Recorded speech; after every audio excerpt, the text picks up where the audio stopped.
All right, so you're buying a home for the first time. You probably have a ton of questions that are running through your head. Seems like there's a lot going on. You're probably wondering, okay, am I really maximizing everything that's available to me as a first-time home buyer? Well, in this video, we want to arm you with some questions that you'll want to have in your arsenal when you're going through this process to make sure that you are getting the best deal possible. And if you stick around till the end, we're going to talk about the most important thing that you need to know as a first-time home buyer, and we're getting into it right now.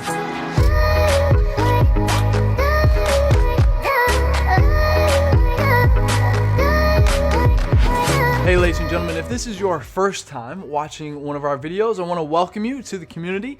And if you want to know everything there is to know about eating, sleeping, working, playing, the good and the bad of living in Dallas, Texas, well, this is the channel that helps you do that. So go ahead and subscribe right now and tap the bell for notifications so that you can be the first to learn about the latest market in Dallas, Texas. Hey, my name is Jimmy Webb Jr., and we're getting calls and emails every single day from people just like you who are ready to make a move in Dallas, Texas, and we absolutely love it. So if you're thinking about making a move, shoot us a text, send us an email, or give us a call, and we've got your back when making a smooth move to Dallas, Texas. But without further ado, let's bring in my good friend and expert on all things first-time home buyers, my good friend Chad.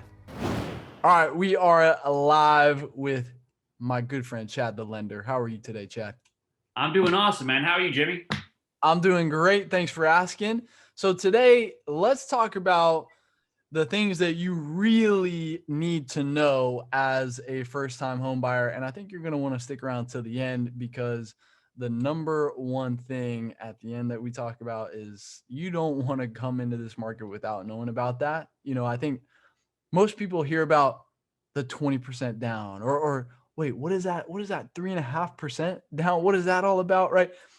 We're going to talk about some of the options where you cannot pay 20% and still get into your new home as a first-time home buyer. But first, Chad, let's define what is a first-time home buyer, because he might not be what you think. Hit us with the definition, Chad. Definition on that.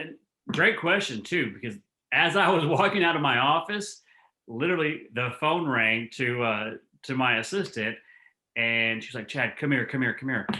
And and this is the exact question that I answered, is I don't know if I'm a first-time home buyer or not. And here's how we answered this question was, have you owned a home in 3 years or more? 3 years, that's it.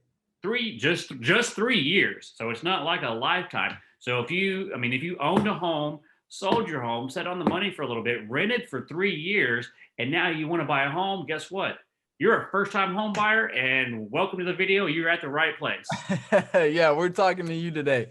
So as a first-time home buyer, I think one thing that I think we can give you that will help you the most is I want to arm you with a question that could quite literally save you thousands of dollars when buying your home.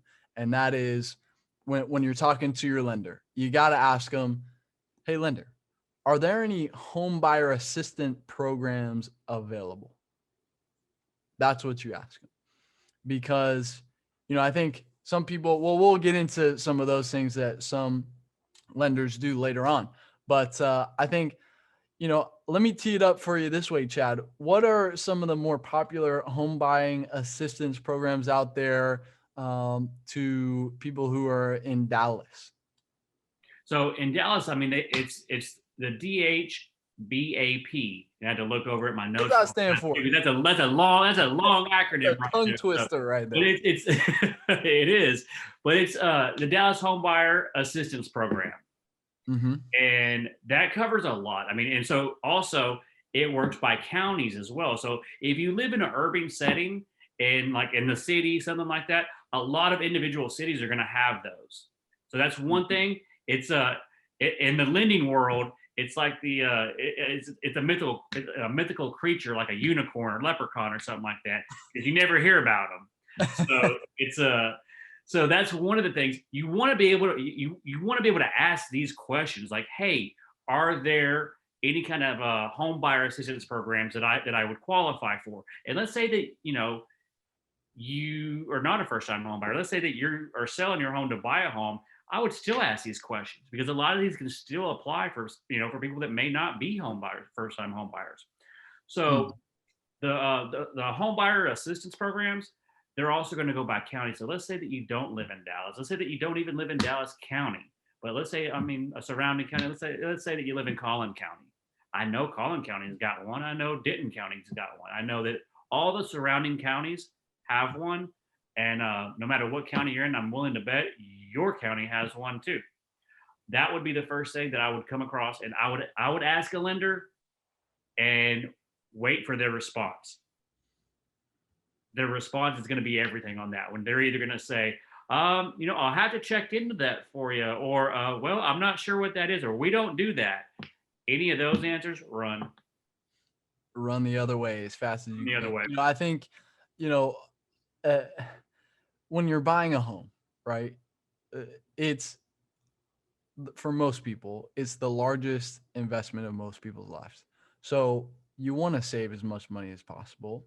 And I think knowledge is the only thing that is separating you from getting that number down. And so, for me, like Chad, when I go to a buffet, I don't know about you, but I like to view all the options before I start stacking my plate, Like, hey, listen, if there are gummy bears at the very end of the line, I need to know about that before I put too much salad on my plate. All right. I got to make some room.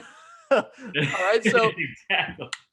this is just one of those things where you got to know and be aware of all the things that are available to you, especially as a first time home buyer, so that you can save as much money as possible, right? And the Dallas Home Buyers Assistance Program, and not just Dallas, but like you said, in other counties as well, that's going to be one of those things that'll help you. But I think another home buyer assistance program that's out there is the USDA loan, which is more of an agricultural loan that incentivizes people to, maybe not be so focused on the urban setting, but maybe more of a rural setting. Let's talk about that a little bit, Chad. Yeah. So, the USDA loan is, it's a great loan. And again, it's a government loan that was put into place to kind of almost to incentivize people to say, hey, look, we don't all have to live in the city. We can live a little bit further out. And growing up, I grew up in a town with 924 people in the entire town. So, it was a great loan that a lot of people were able to take advantage of. And the kicker on that is, kind of the same with, the home buyers assistance program. The down payment, 0. So 100% financing. 100% financing. And that whole phrase, 100% financing, is a term you don't even see hardly anymore. So that's a great question to ask your lender. If you know that you're not in an urban setting, is great. Do I qualify for USDA? And I would also follow that one up as well as, can you show me a map of where USDA would apply? So maybe maybe you might be a mile away from looking at properties that do qualify for USDA. And if so, I would 100% go for a USDA loan. I think they're great. They help in so many ways for a buyer to get into a home with no money down. Yeah, that eligibility map is public information. We'll drop a link to that in the description below, so you can check out for yourself, if the area that you're looking in, it's very easy. They draw the lines very clearly. You'll be able to figure it out for yourself if your area is eligible, like we were saying. But Matt, there was another one too. I know you just brought this up as soon as we jumped on here. You read an article today about something about $25,000. What was that all about, Chad? Yeah, so a friend that's well-respected guy shot me over this link and was like, hey, what's this about? I'm like, well, okay, well, let me take a look at this. So I was reading through this article, and this is something that if we're not seeing it right this second, we'll be seeing soon. It's $25,000 to first-time home buyers, and it's incentivizing people to buy more homes because we know it's a crazy market right now. It's an Mhm. attempt to stop the madness, stop the craziness in the market right now. So $25,000, what that would cover is that would cover the majority of your down payment on almost any kind of loan that you go into. Second, it will let you include that into the closing cost also. So There it is. There it is. that's the key part because Jimmy, we talked about this a little bit, prior to, but you know how many loan types, assistant programs, things like that that are out there that help with closing cost? Let me take a guess. I'm gonna let you guess, and let's see if you can get it right. How about a double zero on that one, Chad? I don't know. Am I right? That's a double thumbs up, man, because there's definitely zero. So first time home buyers, this would be definitely something to look out for. Yeah, I know we just, this just came on your plate today. And so, Yeah, listen, we could have uh said, "Oh, let's not make this video today. Let's do it tomorrow after you have a chance or what." But no, that's not how we roll. We live life on offense. And so we want to get this out. You'll have to subscribe below and tap that bell to be notified when we drop that video where we give you more information on that. But yeah, there's tons of stuff. There's stuff coming out all the time. And so again, if you want to stay up to date on the latest market in Dallas, Texas, go ahead, hit that subscribe button. It'll let us know that you actually like us a little bit and you're finding value from what we're talking about. we want to feel the love. So Yeah, exactly. So who doesn't like getting some love? So, Chad, so now let's kind of pivot a little bit over to some the more popular loan types. And so first I want to talk about some government loans. First up is that VA loan. So, my father was Special Forces, Green Beret, Airborne, what's the other, Ranger as well, so wow, you man. guys are my people, the VA guys. So let's talk a little bit about that, Chad. So a VA loan, I mean, it's put in place especially for, I mean, our military. I mean, and it's a great loan. It's a loan that if you're active military, you should use that. If you're inactive, if you're no longer active, you should still use that. If you're the spouse of someone that was in the military that's active or inactive, you can use that. So I know, a lot of our vets, they've gone overseas abroad, um, and they never made it back home. So unfortunately, what or in this case, fortunately, what that'll do for them is provide them that comfort that their spouse, their children, and their family can still use this loan, and that's one that's also 0% down. Another great thing about that, there's no MI on that, which is there's no mortgage insurance. It's already covered. So if you could ever use this loan, this is one that I love, and anybody that can use it. If you can use it, and we'll talk about why we're I focused. didn't I didn't want to quotation that one, but Yeah, yeah. We'll if you stick around to the end, we'll tell you what we mean when we say that. But so VA, obviously a great loan there. The next one we want to talk about is the FHA loan. What is that, Chad? so FHA loan, I mean, again, it's another great loan that the government came out with. That's just pretty much they put it out there in about the mid '70s because they found people just weren't buying as many homes as what they used to.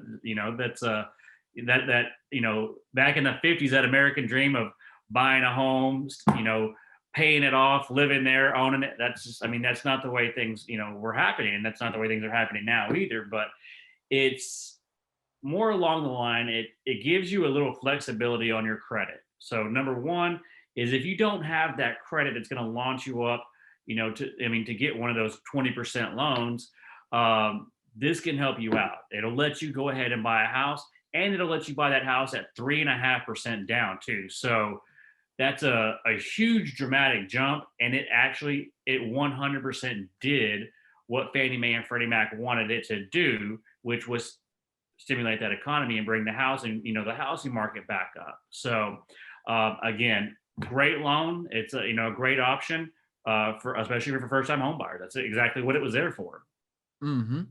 Yeah. So I think, uh, but there's one kind of issue here with these VA and FHA There loans, is, there is. right? Is there's a little bit of risk involved from the seller's perspective.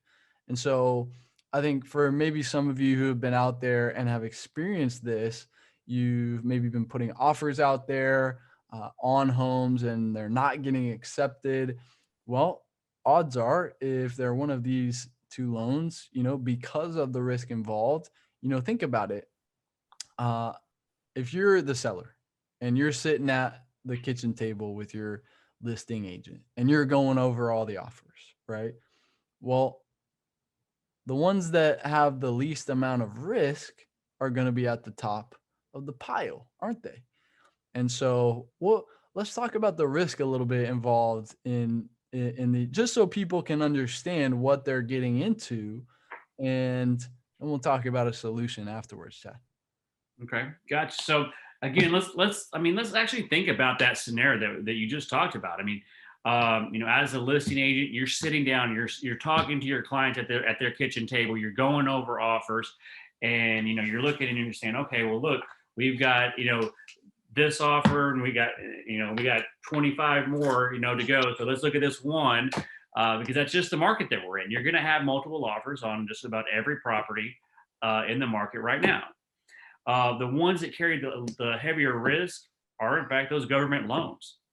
So again, when I said, I absolutely, if you can use them, you should. This is not the market to where you should be using them or can even use them. So the risks are going to be, and I'm just going to kind of go over this a little bit quickly, but it's just going to be the appraisals.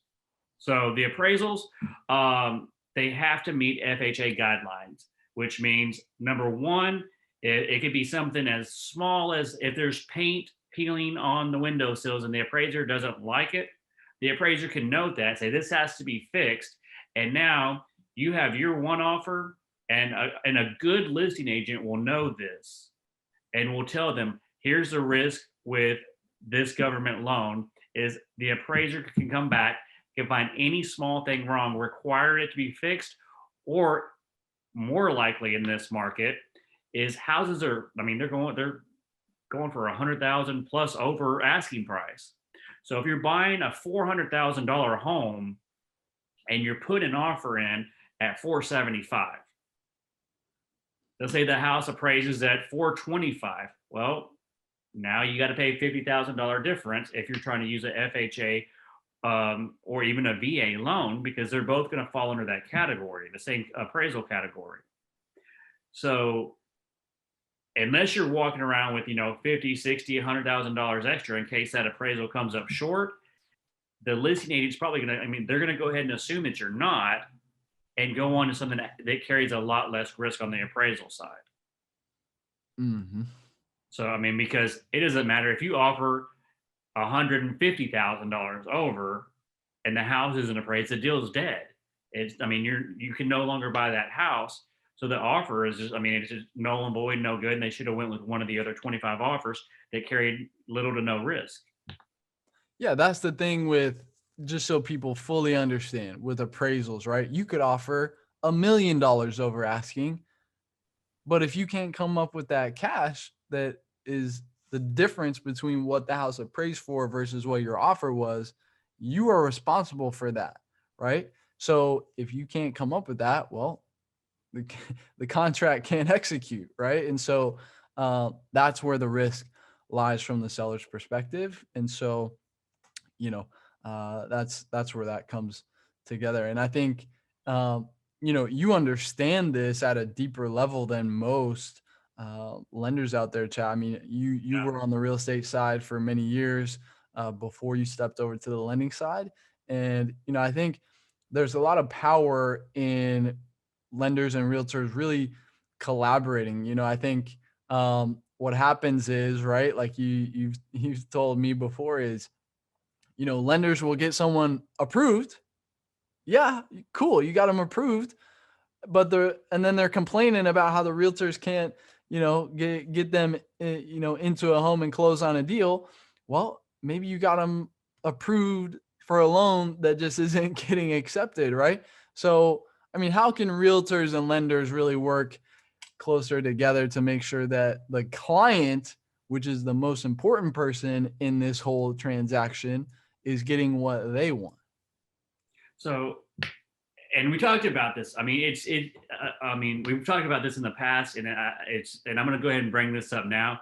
It's really, it's taking the extra steps. It's not just saying, well, okay, I did my job. Now you go do yours. And I mean, that's just headbutting. If that's the way your realtor and your lender work, both of them better be doing some Harry Houdini shit to make that deal work. Otherwise, it's just not gonna happen. I mean, you're gonna have a horrible experience on the lending side, the buying side, and when you're buying your first home, especially, that's the last thing you want to happen. Buying your first home should be exciting. It should be one of the most memorable things in your life. Besides maybe getting married, having your kids. I mean, things like that. But buying a house, that should be fun, not one of those, constantly arguing back and forth. So the lender, one of the things that I can tell you that I do right away, if I'm running into a situation to where I know that they're approved for FHA, I'm not going to just say, Jimmy, they're approved for FHA. Here, go get them a home now. It's almost like saying they're approved for a home in a market to where this loan won't happen. Right. But I did my job though. So now, Jimmy, you go do yours. Right. How hard is that? How hard am I making it for you to do your job? Yeah, I think everybody knows the answer to that. But So I think what we can do, sorry, I didn't mean to cut no, you go off. ahead. Go I ahead. think what we can do is, I mean, you have a ton of resources at your disposal there in your office with the credit, service there, Mhm. where what we can do is we get somebody plugged in with the right credit situation. And I know I know you get so excited about this simulator that you have. I mean, I that's do. I kind of love a it. big deal. But what we can do is, okay, instead of, let's take the good parts of an FHA or a VA, but let's put it into a conventional. I think that's another question that people should put in their armory is, can you get me into a conventional, but where I don't have a massive down payment? Let's talk about that, Chad. Gotcha. So in this market, that if they don't come back, if your lender does not come back with a conventional loan, my next question would be, why don't I have a conventional loan? And they can tell you like this, and this, and whatever the reason is. If they don't tell you how they're going to get you into a conventional loan, it's probably time to hit the road and go find another lender. So something that I do, and now I'm gonna bring it up now, Jimmy. But I have a credit simulator, and so it's amazing. A lot of lenders are like, yeah, I've got one too. Not like mine. So it's a Hit very him with it, Chad. Hit him. it's not like Chad's. It's not like Chad. Oh, we're breaking the internet with the So you went simulator, back with man. the We're simulator. It's breaking not like Chad. it. There we go. So what it's really cool. So what it does is it's going to tell me what your current credit score is. And then in 30 days from now, a few steps of what you could do to get it to here. Mm, And if here is conventional, then it's much faster to get from point A to point B, even if it takes the full 30 days. Because like I said, so Jimmy, if I sent you the FHA and didn't do that and didn't get them to conventional, how long do you think it would take to get a house, to get an offer accepted on a house on a home anywhere? let's just say you better not be holding your breath. You think it'd be more than 30 days? Yeah, I think so. Okay, I was a safe assumption, so it's a very rhetorical question, but so it's a safe bet that this simulator will save you so much time, and in this market, you're gonna, the saying, time is money. It definitely is so in this market. So if we can save you time and we can save you money by going conventional, that's 100% what we're gonna do. And again, if the simulator says that, look, you're not gonna reach conventional in 30 days, I have a whole staff, a whole credit department in my office. So you're never leaving. We're not saying, okay, well now go talk to this guy and come back when you're good. We're Right. helping you every step of the way. And all these guys are employed by my company, which is to me amazing because they never have to leave the house. You're always here in communication with your loan officer. That red carpet service. I like it, man. Absolutely. So let talk about some ways that we can do. I mean, obviously with the home buyer assistance programs that we talked about earlier, those are a couple of ways that we can help you out there. But Chad, let's talk about this 80-15 thing that you got going on. Talk to the people about that. All right, gotcha. So I'm gonna break this down like Sesame Street style, like talking to a kid, and I'm doing this on purpose because I've been doing this for a while and it can still get confusing. So what we're looking at is an 80-15 is it's two different loans. So you got 80% of your loan over here and 15% of it over here, which leaves 5%. 5% is what is your down payment. So instead of having to come up with the full 20%, you're now only paying 5%. And a mortgage is a lien. So it's not like a property tax lien or a mortgage or a mechanic's lien or anything like that, but it's considered a lien against the home until the home is paid off. So it would be 80% in lien position number one. The 15% shortly follows as lien position number two. So what that means is once the 15% is paid off, you don't have to pay that anymore. Your house payment will go down. And from that, you're kind of now looking at a spot to where you're taking a lot more risk out and you're still putting 20% down, which because now um, that makes, on conventional, even that's a pretty strong offer. 20% down on a conventional is, that's what everybody expects anyway, kind of. So this puts you there without having to pay the 20% down. Yeah. So from the seller's perspective, it's They're a 20% down. But for you, you're basically combining. Is that right? You're combining two loans. Um, and right. So it's almost like a second mortgage or a home equity line of credit is what they're very similar. So you always got your primary and then your secondary loan, and so this you're just taking them out in one loan. So it's two different loans taken out at this exact same time, and anybody in the industry, I'm talking about a 2-in-1 at 80 and 15%. So a lot of people they can't go as high as 80 and 15%, but it's something that we do all day every day. got you, man. So yeah, I mean, I think one thing that people want to be aware of, Chad, is you don't just want to get sucked into a lower down payment because it's not always the best situation Mm. for you, right? I think you want to ask, if your lender's trying to put you into something like that, ask why, okay, why is it like that? Why are we doing that? Right? You have to understand the math behind it, short term and long term. And if you don't like the answers that you're getting, well, I think you really want to get with someone who can get creative and will put some of that extra work in to help you get what you want, right? Which is the most important thing here. So, um, I think Chad's from my perspective, Chad, I know you're a karma guy. I mean, you've got tons of business, and I think it's a result of just the amount of people who you go that extra mile for. And it's like, just from your standpoint, it's you you have a lot, and so you have you can take some of those um I hate to call them hits, but they're not really hits because in the Uh, long-term game, that's what you're playing is, right.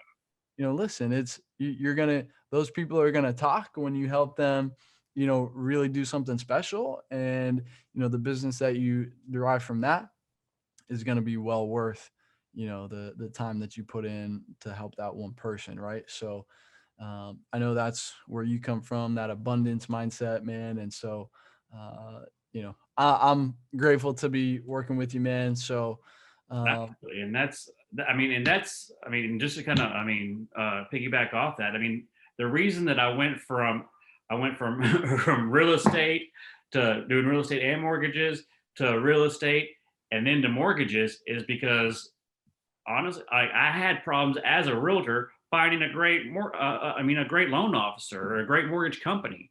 So I was like, okay, well, what's the solution? My solution was, okay, I'm gonna fix the industry. I'm gonna go in there. I'm gonna do things most lenders are not willing to do.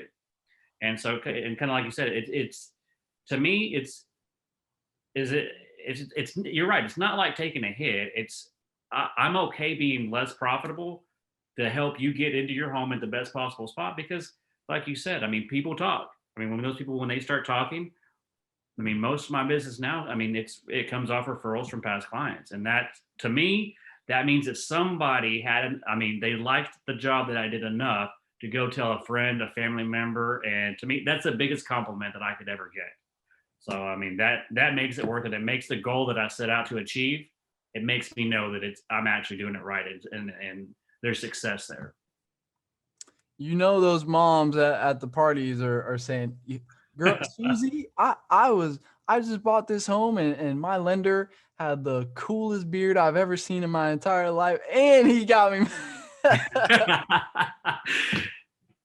So hey, y'all, I think hey, smash that like button if you found some value from what we talked about today. It would mean the world to us if you did that. Let us know that you like us a little bit. That keeps us motivated. And subscribe as well when we drop that next video talking about the $25,000 incentive there. You'll definitely want to be around when we drop that. And leave a comment below. Why don't you rate Chad's beard from a scale of 1 to 10? And Oh, a 10 gets you a lower rate every time. So, so, guys, reach out if we can help you in any way. Obviously, we'd love to do so. So shoot us a text, give us a call, send us an email below if you have any questions. And until next time, we will see you on the next video. take care.